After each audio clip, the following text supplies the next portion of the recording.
Russia versus Ukraine, who is better equipped for winter war game. As the fighting grinds on, Ukrainians are bracing for winter under historically harsh conditions. 7 months of war have taken a toll on a nation that was Europe's poorest.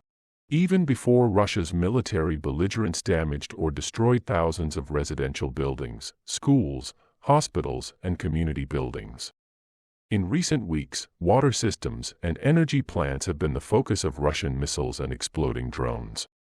The collapse of infrastructure has put millions of people at risk of losing access to electricity, water, and even shelter.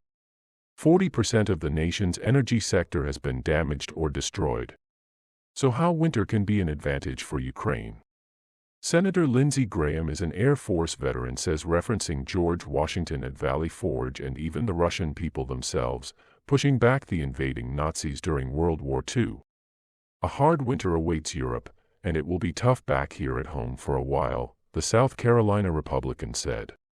But better days are ahead if Putin is defeated in Ukraine, if the instability he has brought to the world ends. The U.S. has taken some practical steps to help the Ukraine military prepare for winter.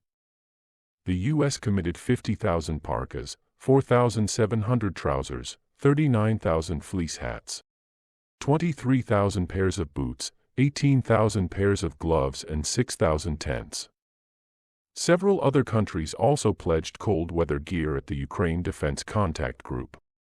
With Russia's struggles to maintain supply lines, a harsh winter would make it even more difficult for the Kremlin to keep its troops fed and equipped, making it less difficult for Ukraine to continue its offensive.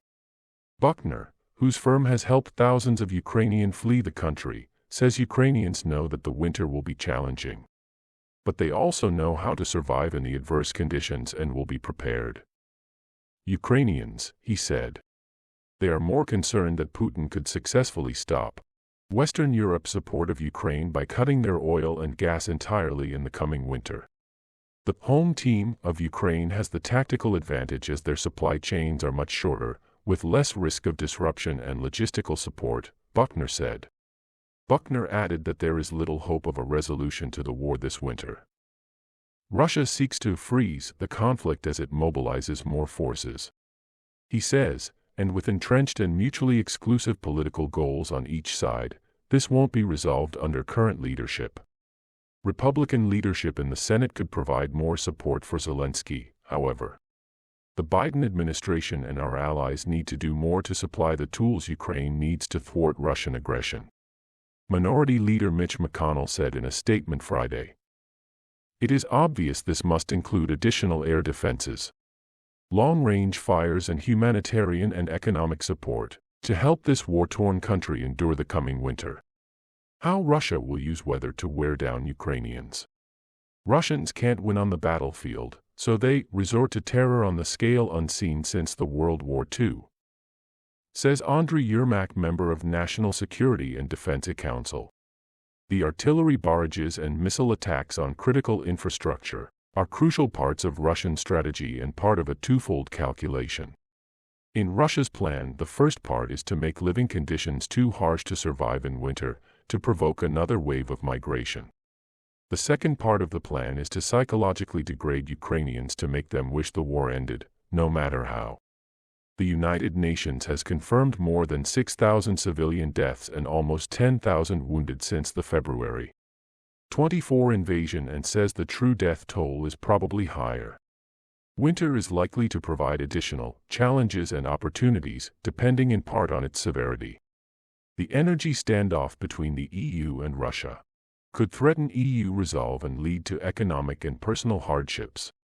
Putin is still trying to weaken EU solidarity, and this could be a perfect opportunity to exploit large-scale military operations will grind to a halt because the boggy terrain won't support the rapid, flexible movement of heavy equipment and troops. Significant military escalation planning from both sides. Skirmishes will continue, and Russia's shift to a blitzkrieg style drone assault on civilian infrastructure will continue when weather conditions allow.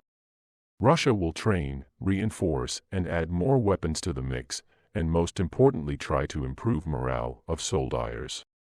Russia will develop new strategies and tactics for their next series of offenses. Ukraine will also do the same.